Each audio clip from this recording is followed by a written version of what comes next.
Yo, Wagwan, yo YouTube, welcome back to the channel. In today's episode, we're going to be taking a look at some cool mods for the Pokémon Gen recomp projects that are out. First, we're going to look at the Drambless shaped Voxel mod. Now, since recording this video, this has slightly changed. I believe this mod might not be currently up at the moment, but there are some alternatives. But these are absolutely fantastic mods. They give a completely fresh identity to this game. Instead of the classic flat sprites, Pokemon and battle elements are reimagined in crisp, chunky voxel art. The world as well makes it look fantastic. It's like seeing Kanto rebuilt in a tiny 3D diorama. It's charming, nostalgic, and surprisingly expressive. Everything pops with depth and personality, and the voxel shading adds a modern flair without losing the retro soul. Whether you're battling, exploring, or just admiring your team, this mod takes it to a whole different level.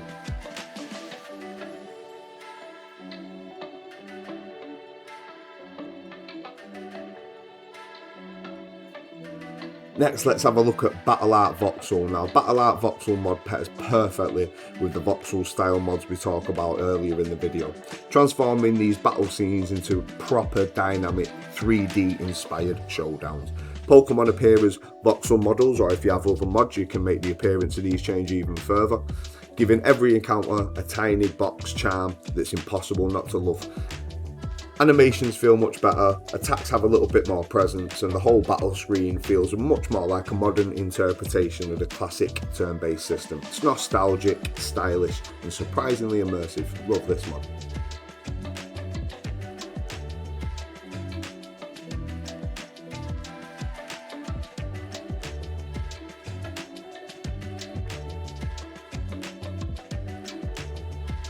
Next, we're going to look at the Gen 1 modern UI. Now again, this mod's getting updated frequently, as most of the mods out for this game are. It's moving at an insane rate. I've never seen a modding community jump on something so quick. It's fantastic. But the Gen 1 modern UI updates the entire interface with sleek menus, clean layouts, and modern accessibility features, all while keeping that iconic Gen 1 aesthetic intact, if that's what you like. As you can see in my video, you can also change the appearance of the modern UI itself, and it's a really fantastic mod.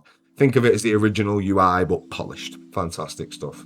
Smoother transitions, clearer text, better inventory navigation, improved battle menus, modern spacing and readability. Feels like the game you remember, but upgraded to modern day standards. No more clunky menus or tiny text, just smooth gameplay. Next, we're going to move on to groovy palettes and frames. Now, this is an absolute game changer for me. I love the aesthetic of a game and the colours and things like that. Being able to change shades is right up my alley. Now, groovy palettes and frames injects a colour and personality into the game's visuals instead of the limited Game Boy palette. You get vibrant, expressive colour sets, makes every area feel unique. You got battle frames, menus, overworld palettes. Everything gets a nice stylish makeover. You can choose subtle enhancements or go full psychedelic depending on your vibe. It's a small change with a big impact, making Kanto feel fresh and full of energy.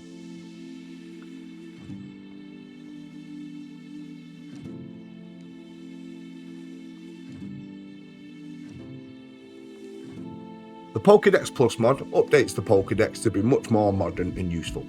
From seeing more detail on things like Pokemon stats, Pokemon sighting and areas of interest to a fleshed out UI, this mod brings the Pokedex right up to date.